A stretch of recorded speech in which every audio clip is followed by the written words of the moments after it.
Hold up.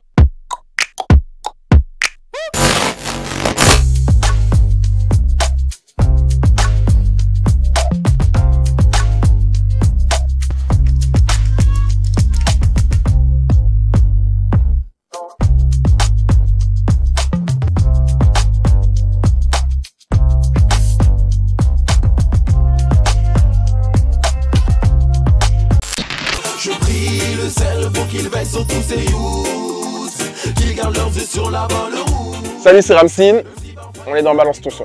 Salut Ram, ça va? Ça va très bien Kylian et toi? Bah ça va, content de te retrouver. Content aussi d'être là, merci pour l'invitation. Bah merci d'avoir accepté. C'est top. On est au jardin botanique, t'as vu juste au milieu des ancêtres. Effectivement, ça faisait un petit moment que j'étais pas venu. Je suis pas sûr d'avoir de connaître ce monument en fait. Bon, on va parler d'un de tes clips Oui, tout à l'heure. On en parle tout à l'heure, mais juste avant qu'on parle de ton clip, comment ça se passe pour toi les clips? Comment dans ta musique le clip intervient? alors pour moi c'est une façon de faire passer aussi un message. C'est-à-dire que la musique c'est la base, hein, c'est la matière brute entre guillemets. Et pour que le public puisse voyager encore plus, allier des images au son, pour moi, c'est vraiment le Saint Graal, c'est voilà, le summum de ce qu'on peut faire à partir de la musique. Après, il y a forcément l'exploitation de la musique dans le cinéma, dans d'autres types d'art, mais en ce qui me concerne, je pense que le clip, c'est vraiment un moment incontournable, voilà, un produit incontournable. Je kiffe ton 1, je kiffe ton swag, je kiffe ta silhouette et la façon dont tu me regardes. Je kiffe ta vibe, je kiffe comment tu shines. Chèque, c'est réciproque, alors dis-moi, on fait quoi là? Juste avant que Ramsin ne devienne Ramsin, quel Oui. était ton rapport au clip? Comment tu consommais les clips? Alors, je crois qu'à l'époque où Ramsin est devenu Ramsin, ah si, il y avait quand même déjà des clips. Bah ah oui, ah non, mais le mec qui se voit tellement là depuis longtemps. En 2004, avant 2004, oui, il y avait déjà des clips. Bah, c'était pas vraiment ce qui me faisait voyager, pour être franc avec toi, aussi loin que mes souvenirs puissent aller. C'est pas vraiment ce qui me transcendait. J'étais vraiment connecté sur la musique. Vraiment, c'est que de la musique. Que de la musique. En fait, et je pouvais passer des heures et des heures à écouter de la musique sans avoir besoin justement d'images, parce que la musique me suggérait des images. Juste le son me suggérait des images. Et j'ai compris et j'ai découvert cette passion pour le clip et pour l'image au fur et à mesure de l'évolution de ma carrière et de mon processus de professionnalisation. Tu vois, j'ai compris que ça avait de l'importance et que ça pouvait être un genre de tremplin. C'est-à-dire que parfois, il y a des morceaux qu'on ne va pas forcément apprécier avant le clip. Et quand on découvre le clip, on voit l'artiste en image se mettre en scène, soit de manière scénarisée ou pas, avec des tableaux, des décors, etc. On rentre dans un mood, en fait, dans un genre d'atmosphère, et on comprend où est-ce que l'artiste a voulu en venir. 2004, c'est l'année de Hype Williams, avec tous les gros clips américains. On est sur une vague R&B qui est extraordinaire. Il n'y en a pas certains qui t'ont marqué au niveau de l'esthétisme, au niveau de la réalisation, de l'histoire, du storytelling? Alors, il y en a plusieurs qui m'ont marqué, parce qu'effectivement, il y avait énormément de clips de Hype Williams, donc à l'échelle internationale, qui fonctionnaient. Il y a le clip de Sean Paul, Give Me the Light. Il y a également le clip de The Truth. J'ai oublié son nom, enfin le titre de la chanson. Elle était produite à l'époque par Dr. Dre, avec des inspirations indiennes. Addictive. Voilà, Addictive, exactement. Où il y a eu un gros travail sur la chorégraphie, sur les lumières, sur le stylisme. Bah comment on sort du ghetto pour arriver sur une vibe indienne avec un clip qui est hyper bien fait? Totalement. Tout le monde, je crois qu'on a tous pris une claque sur ce clip. Le clip, le son, vraiment, d'ailleurs, ça a été un tube international, à tel point que la personne qui est à l'origine du sample de Addictive a réclamé des droits après, pour la petite histoire. Mais pour revenir sur le principe du clip, oui, Sean Paul, The Truth, Missy Elliott, Get Your Freak On. Ouais. Get Your Freak On avec le travail d'infographie, etc., qui était très bien fait. Il y a eu beaucoup d'essais d'introduction de l'infographie dans les clips, et je trouve que les clips de Missy Elliott avec justement cette part d'infographie ont fait partie des clips les plus réussis pour l'époque. Comment toi, dans ta vision du clip, dans ton évolution de tes clips, Justement, comment tu la vois cette évolution? Comment tu vois les choses? Est-ce que, c'est un parcours aujourd'hui que tu regardes en disant: «Ouais, j'ai quand même bien bossé depuis le temps», ou bien c'est quelque chose qui, comme tu l'as dit tout à l'heure, est toujours inspiré par des images, par la musique que tu écoutes? Alors, on va dire que forcément, j'ai ce sentiment d'évolution, de progression, dans le sens où j'ai appris énormément seul ou avec les contacts, mais sans aller sur les bancs de l'école apprendre l'audiovisuel, par exemple. De la même façon que j'ai appris à m'enregistrer seul, à faire des prémix seul en studio. Pour les clips, j'ai appris à écrire un synopsis seul. Au début, j'y connaissais strictement rien. Et puis, en côtoyant des réalisateurs, en tournant des clips avec certains, en l'occurrence, pour ne citer que ceux-là, il y a Nicolas Noël, avec qui j'ai tourné le clip de Dingue.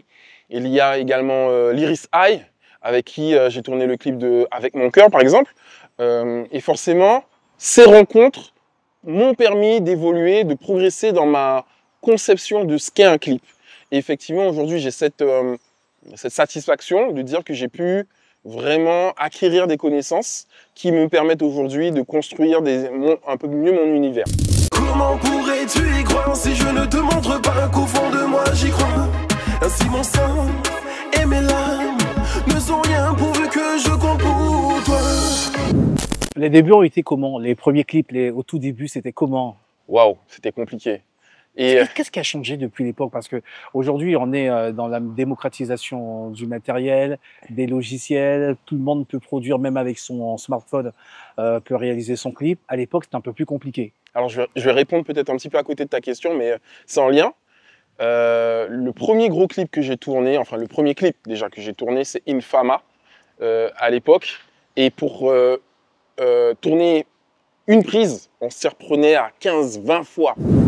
J'allais à Calais, j'allais pour nous les autres va lever, girl pour nous lever. J'allais à Calais, j'allais pour nous les autres va lever, girl pour nous lever. Rien à appliquer en tuant notre business. Se déteste, c'est nous qui fait ça déteste, c'est nous. Ici les fesses, c'est nous qui sont nos frères, c'est nous qui arrêtez toujours nous-mêmes, fidèles à nous boss. Rien à appliquer en tuant notre business. Se déteste, c'est nous qui fait ça déteste, c'est nous. Ici les fesses, c'est nous. Tant que le réalisateur n'est pas satisfait, on reprend. Sauf que on était dans une recherche de je sais pas quelle perfection, mais c'était bizarre. Et je comprenais pas trop. Même les potes à l'époque qui étaient en école, eux, d'audiovisuel, pardon, je pense entre autres à Carl-Russe, Neoké, qui a réalisé Infama. On faisait les choses, mais c'était parfois peut-être un peu excessif. Oui. Tant que ça? Ah oui, ah oui, oui. Attends, le clip d'Infama, je pense qu'on l'a tourné sur 3 jours, 3 ou 4 jours. Mais c'est abusé. C'est un court-métrage. Oui, oui, mais c'était abusé. Après, tu vois, j'ai de très bons souvenirs, des souvenirs d'adolescents, découvrant le monde de la musique, le monde de l'audiovisuel, premier clip. On avait énormément d'énergie, on avait du temps à perdre. Donc, du coup, c'était pas pesant. Après, il y a eu le clip de Je prie le ciel, réalisé par Kensai. Ouais, mais là, on est déjà dans autre chose. Ah, je me rappelle, à la sortie de Je prie le ciel, tu avais une énergie différente, tu étais sur des projets qui étaient beaucoup plus travaillés, tu avais une vision globale de ta musique, du marketing de ta musique, du message que tu voulais faire passer. J'ai l'impression que tu avais franchi un cap à cette époque. C'est ça. C'est-à-dire que Infama, ça a été le premier clip underground qui, quand même, a été diffusé sur les médias locaux. Et Je prie le ciel, ça a été vraiment une autre étape décisive dans ma carrière, que ça soit le morceau, encore une fois, ou le clip, dans le sens où là, on était sur un travail beaucoup plus élaboré. Il y a eu la location de matériel. Tu parlais de la démocratisation des moyens de tournage. Ben, à l'époque, ça coûtait quand même assez cher. Et on n'était même pas dans une dynamique de rentabilisation. On se disait juste qu'il fallait qu'on emmène notre travail à un certain niveau. Et c'est ce qu'on a voulu faire avec Je prie le ciel. Après Je prie le ciel, il y a eu Pour les massives, qui a été réalisé par Fabrice Clotilde, monté par Carl-Russe. Tu vois, ça me renvoie très loin. Et même chose, pour le clip de Pour les massives, il y a eu un gros travail sur la chorégraphie, sur les couleurs, le stylisme, parce qu'on commençait à comprendre que c'était important aussi de vendre, entre guillemets, du rêve. Et aujourd'hui, si on doit faire un comparatif pour revenir à la base de ta question, en ce qui me concerne, j'ai toujours ce souci de vendre du rêve. J'ai toujours ce souci de faire attention à l'esthétisme, que les clips puissent raconter une histoire, ou qu'il y ait des émotions qui naissent à la vue des images, et qu'il y ait un lien avec le son. Si par contre je dois porter un regard, alors qui sera subjectif hein, à mon niveau, parce que j'ai des principes, j'ai un parti pris aussi sur ce qui représente pour moi l'art, parfois je trouve qu'il y a des solutions qui sont assez faciles et qui sont prises systématiquement dans certains clips. Et je pense que certains réalisateurs et consommateurs de clips comprennent où est-ce que je veux en venir. Les clips où systématiquement on voit des armes, on voit des femmes qui vont être exposées d'une certaine manière et qu'on revendique sous prétexte de faire de la musique urbaine une espèce de crédibilité, de gangstérisme à travers l'image, je trouve que c'est dommage. Parce qu'on peut faire autre chose. Et même en étant dans le gangstérisme, dans le contexte du clip, on peut raconter des histoires. Et on peut être dans la fiction. Et ce ne sont pas forcément des choses qui demandent des moyens. Je veux dire, les cadres, ils sont tout trouvés. Il suffit simplement de se transposer en se disant là, je vais faire de l'acting, je vais jouer un rôle et je veux vraiment que les gens perçoivent mon clip comme un court-métrage, comme une fiction. Et pas se mettre en scène comme si, genre, c'est ma réalité, regarde, je suis là et c'est violent dans ma vie, je suis brutal et voilà. Je pense que tu comprends où je veux en venir. Ram, on va parler de Jolie Dame. C'est intéressant ce que tu viens de dire parce que dans tes clips, je les ai tous regardés. Avant de te rencontrer, je les ai vraiment tous regardés. Des plus anciens aux tout récents, il y a toujours cette volonté de créer des univers. Il y a Dingue, il y a Jolie Dame, il y a Pour les Massifs, et il y a d'autres titres encore qui sont d'autres époques de Ramsin. Dans Jolie Dame, tu veux raconter quoi comme histoire? Jolie Dame. Et big up au passage à Keaton qui a réalisé Jolie Dame. Il faut savoir que la base même de l'idée s'est construite de manière collégiale, donc avec Keaton, le réalisateur, et mon épouse Gladys. On s'est concerté et à l'époque, jusqu'à maintenant d'ailleurs, il y avait cette influence de l'afrobeat et de l'afropop, on l'appelle comme on veut. Et avec ces couleurs, avec des pas de danse caractéristiques, donc on a voulu faire appel à des chorégraphes. Et puis l'histoire, ben, c'est cette histoire du séducteur qui est posé avec un pote et qui voit une jolie dame passer au loin et qui cherche les mots pour attirer son attention, qui cherche l'attitude qui ne sera pas too much. Donc il y a ce côté un peu détaché quand je suis posé près de la roulotte. Un peu suffisant même. Oui, c'est ça, un peu suffisant, mais en même temps, j'ai envie de lui parler. Ouais. Et du coup, ben on montre que c'est effectivement une jolie dame, qu'elle a du style et qu'il y a une énergie autour d'elle parce qu'il n'y a pas que moi qui prête attention à cette jolie dame. Et du coup, ben c'est aussi de manière poétique, avec les images, rejouer des scènes du quotidien, des situations dans lesquelles on s'est tous retrouvés, hommes comme femmes, où on est posé en quelque part et ça ne nous a pas traversé l'esprit qu'on rencontrerait une personne comme ça, de manière totalement inattendue. Et là, on se dit, ah ouais, celle-là, là, oui, il faut que je lui dise quelque chose, il faut que je l'aborde. Jolie dame, wine comme si tu venais du Ghana. Jolie dame, t'as la beauté médignana. Jolie dame, je fais de toi ma baby mama. Laisse-moi devenir ton big man. Bébé oh, je crois bien que je vais disjoncter. Moi, j'ai beaucoup aimé l'énergie de ce clip et la manière dont il a été filmé parce que ça fait un peu road movie. Vous avez, Keaton et toi, réussi à montrer des plans de Cayenne que l'on connaît, à côté desquels on passe régulièrement, mais différemment. Et le clip est toujours dans un mouvement. Il est toujours dans une direction de mouvement vers l'avant. C'est ça. Alors en fait, c'est l'énergie même du son suggère ça. Et ça a été l'un des leitmotivs dans la réalisation du clip et la manière dont on l'a pensé, c'était vraiment quelque chose de très positif. On voulait vraiment si c'est comme ça que tu l'as ressenti, ben franchement, on va dire que l'objectif a été atteint. C'est justement cette espèce de positivité qu'on voulait véhiculer, positivité dans la drague, positivité dans l'attitude, positivité justement dans l'énergie. C'est-à-dire que tu peux être coquin, tu peux être taquin, tu peux être dragueur, mais voilà, avec un petit sourire, et que le spectateur puisse regarder le clip en comprenant justement cette histoire de drague, de séduction et du gars qui déroule son discours, mais sans avoir justement cette impression du gars qui entre guillemets, méprise la femme. Ouais, le chasseur. Voilà, tu vois ce que je veux te dire? Ouais. Il y a ce côté où il y a presque une timidité dans l'intention. Et je suis assez content du résultat. Au-delà même de cet esprit afrobeat que tu as mis dans ce clip, que moi je trouve extraordinaire, avec les danseurs, avec les plans également qui donnent beaucoup de profondeur aux danseurs. Moi, ce que j'ai aimé également, ça m'a fait penser à ce que Michael Jackson faisait, parce qu'il y a eu un montage très intelligent de toi, que l'on voit, le chanteur, l'acteur principal, le co-acteur principal, parce qu'il y a la jolie dame également que l'on voit, mais aussi les danseurs qui sont presque en train de l'encourager et lui dire vas-y, lâche pas, continue. C'est ça. Et en fait, c'est, alors, en toute franchise, hein, ça a été l'énergie de Keaton. C'est-à-dire qu'à un moment, il nous a demandé de faire des choses. On ne savait pas vraiment comment il allait monter les images. Et c'est quand on a vu le résultat final qu'on s'est dit ah ouais. Et il avait déjà cette vision d'où est-ce qu'il voulait aller à ce moment-là. Et je te rejoins totalement. Il y a encore une fois cette énergie qui pousse vers l'avant Nancy, la figurante principale, et les danseurs en fait qui donnent cette énergie positive et un mouvement en fait à l'image. Effectivement. Comment on fait sur un clip comme Jolie Dame à garder cette énergie? Parce qu'il y a ce que l'on voit, le produit final, mais il y a également les backstage. Comment on arrive à motiver tout le monde? Comment on arrive à rester sérieux sur les scènes? Parce qu'à un moment donné, tout le monde se met un peu en scène. Les danseurs, ils sont calibrés au millimètre près. Comment on arrive à garder tout le monde concentré?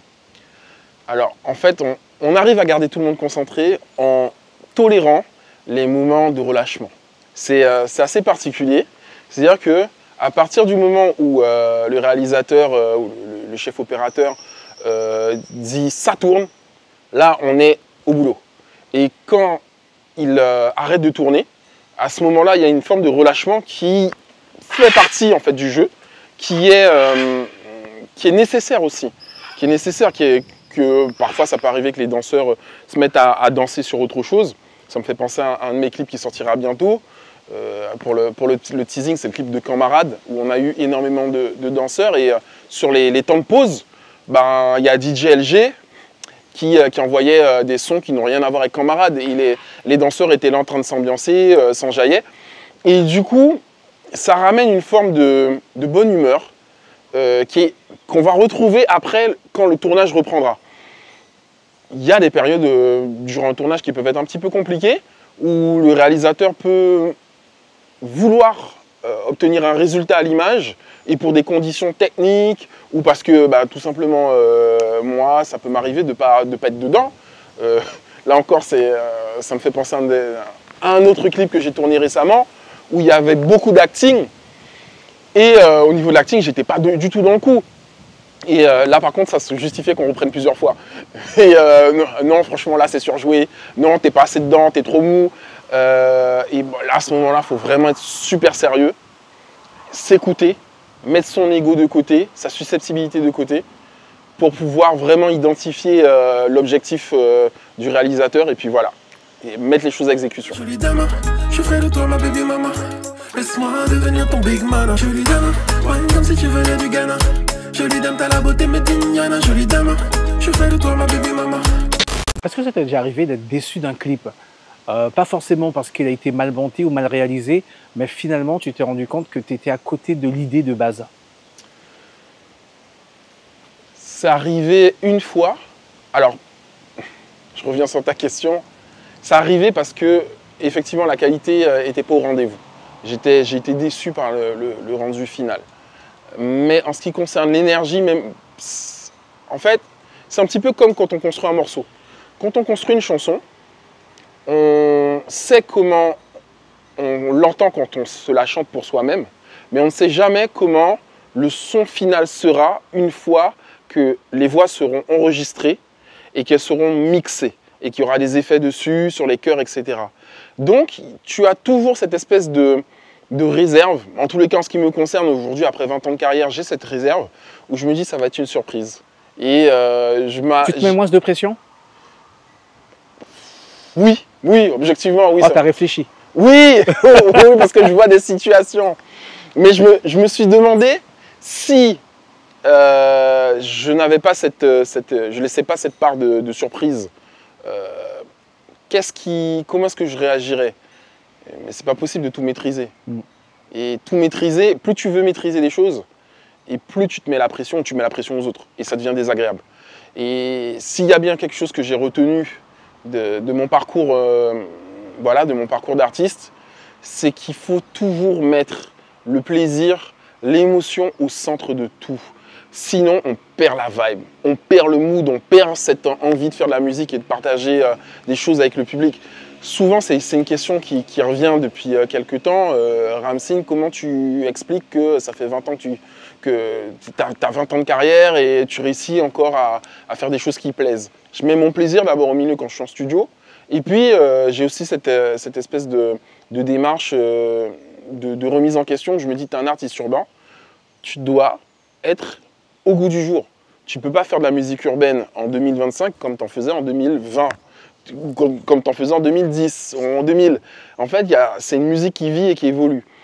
Et du coup, je suis dans cette dynamique de toujours mettre le plaisir au centre. C'est-à-dire que tu comprends qu'il y a des codes, tu comprends que c'est une musique qui évolue, donc tu vas aller prendre plus ou moins ces codes et tu vas apprendre à prendre plaisir avec les nouveaux codes.